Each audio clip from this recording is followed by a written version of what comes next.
Okay, so let's talk about where I'm gonna put this she shed right now. So again, right across, tiny house. So not too far.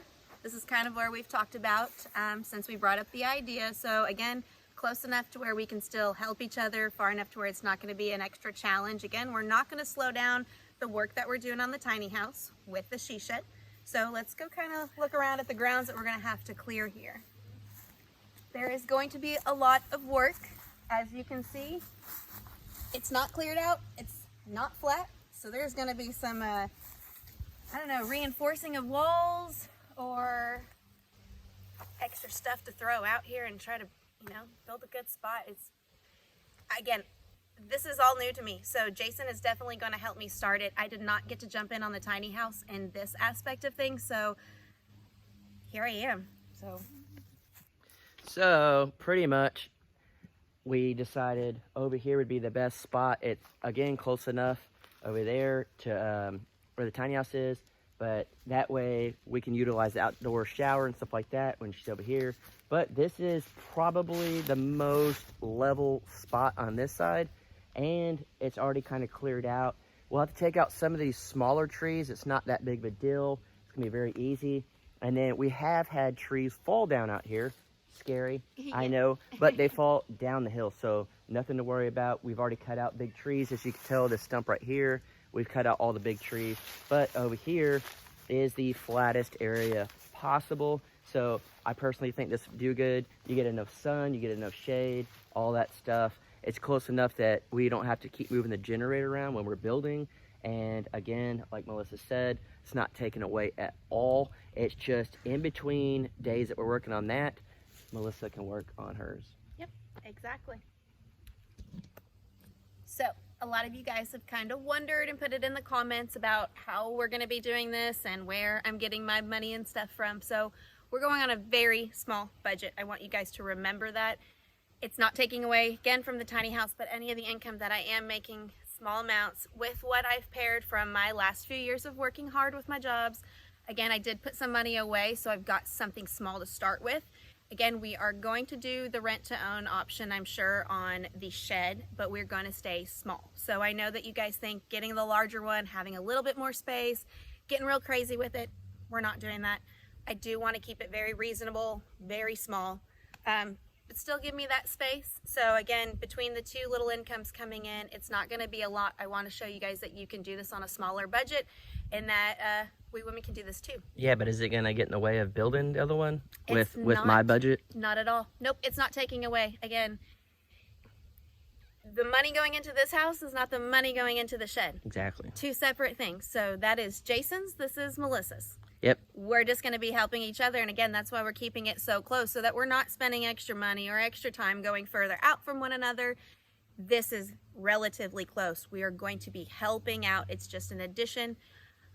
Again, not taking away from the tiny house, not the money, not the attention, not the hard work or dedication. Yep. All right. As you guys can see, again, it is cleared out just a bit. There is definitely some work that we're going to have to do. Either we're going to have to build up the wall and fill in, or we're going to have to do a foundation like we did with the tiny house. So we're going to go ahead, look through budget. I'm going to share everything with you guys. We're going to see what each one of them costs. I think Gypsy might be joining us in our soon-to-be home area here. But we're going to share that with you guys. So we're going to see which one's going to be better for me. I'm going to take all of your feedback, of course. I definitely value that. Again, this is just a journey that I'm starting out. So all I have right now is Jason to kind of start and lead the path here. But there's definitely some work that'll be done right over here. And again, we're just going to look into that today. So we have a list of things to get started. So again, it's going to be a very slow moving project right now. But I have to really be smart right now, assess where I'm at with money, make sure that the steps that we take in the very beginning are high priority so that I don't scramble myself or, slow us down. So yeah, guys, I think, honestly, a retaining wall would be best. I just don't know as far as getting the dirt and rock and all that put in here. There are a few people around here that we could hire, get it done. Again, cost-wise, budget-wise, it may be easier and better just to build a little foundation like we did on Tiny House It's not going to be very big. I don't think it'll even be as big of like a, I don't even know.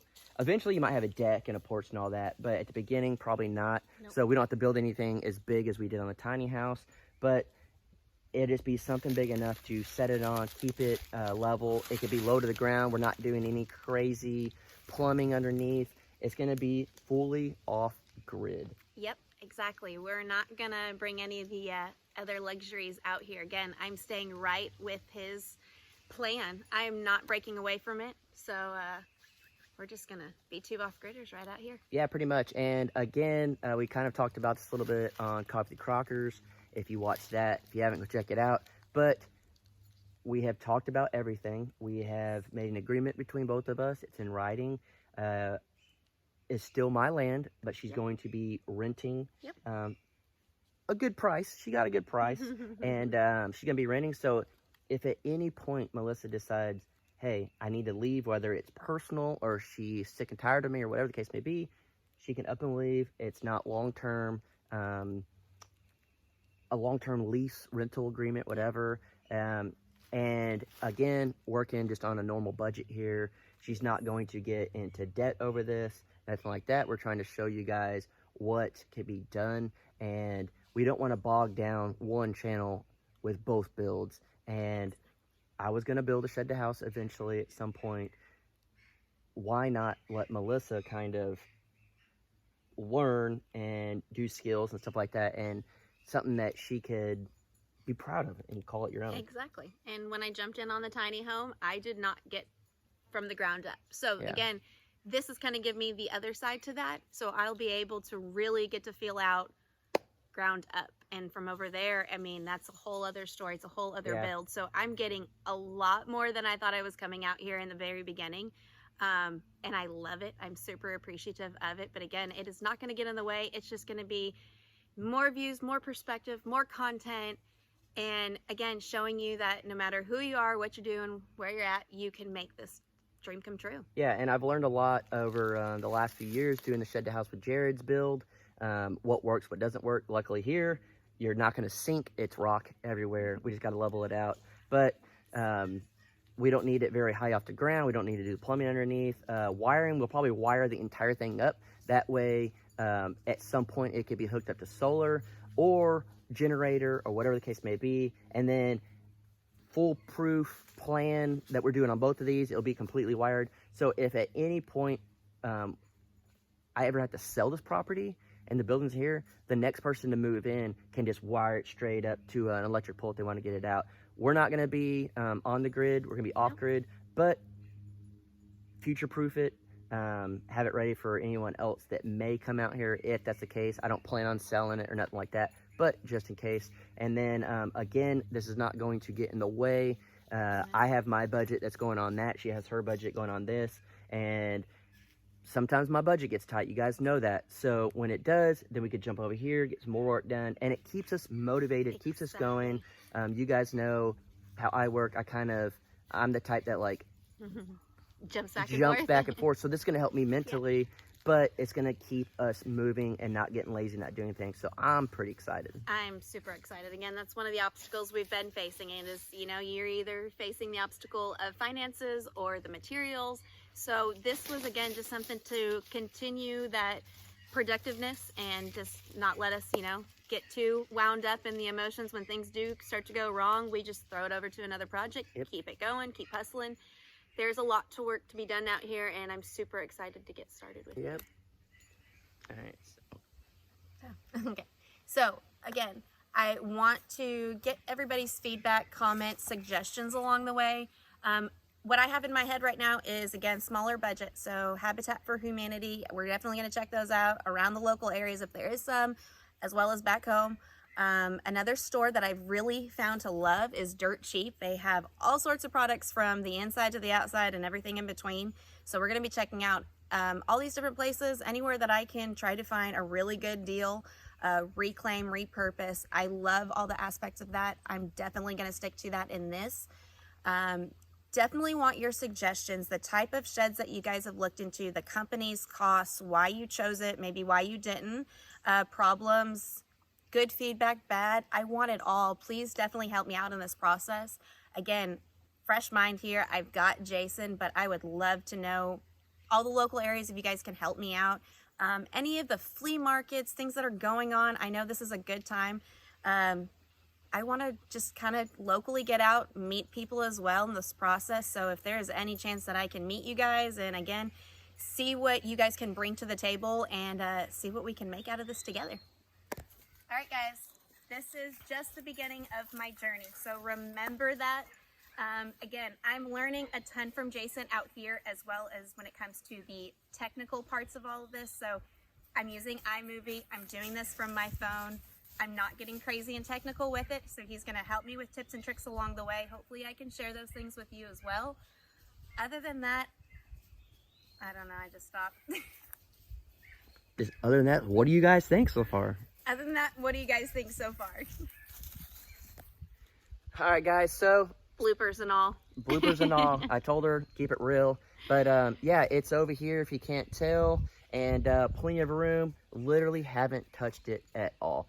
I kind of call this Dutch Hill because this is the property we got from Dutch on this side, and it has not been touched at all. It is 100% paid for. So luckily, all the money that you're getting, you can kind of put into the shed house, stuff like that. Yes, we still pay for food and all that type of stuff, but luckily out here, there are no electric bills, no water bills, Exactly. fully Minimal. off grid.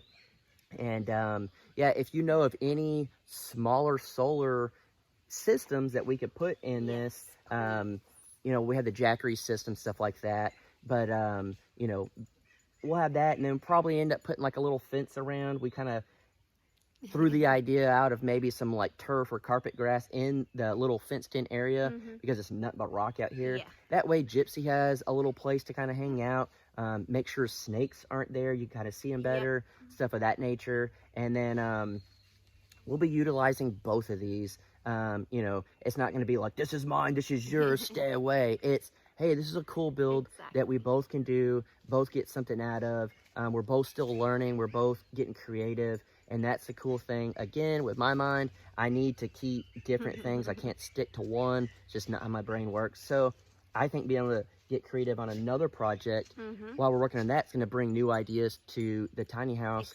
And I'm super excited, and I'm the type, to be completely honest, if I'm lazy for a few days in a row, it's hard to get back into it. So being able to work on this when we're not working on that is awesome. I'm a weird type that on my days off, I still like to work. Maybe not so much. Yeah, maybe not so much on the exact project I was working on. If I could jump over, it keeps the creative juices going, and that's all we're doing here. So I'm pretty excited. I'm super excited, of course. So excited, I'm beyond nervous. I don't know if you can tell, I'm sure you can. But... Sly, she's making me be on this right now. I was like, this is your channel, but she's learning. So maybe you guys that are wanting to start a channel, this is a cool way to learn how to get over your fears. And you're getting over all of them. YouTube, building, being out here off grid, everything, all in one take. So again, if I can do this, so can you. So guys, we kind of touched a little bit more on other things. Coffee Crockers. Yes, we'll probably please go over and watch that. I think it's super important. Yeah, we'll link that down in the description so you can check it out. But I won't always be holding the camera. Melissa's going to have to take over at some point, so don't get used to this. Yep, you're going to see this natural flow and everything in between. So, all right. Bear with me, y'all. Thank you so much for watching, and I look forward to the next video and more details. Yeah, guys, Shed the House Adventures! Woo-hoo!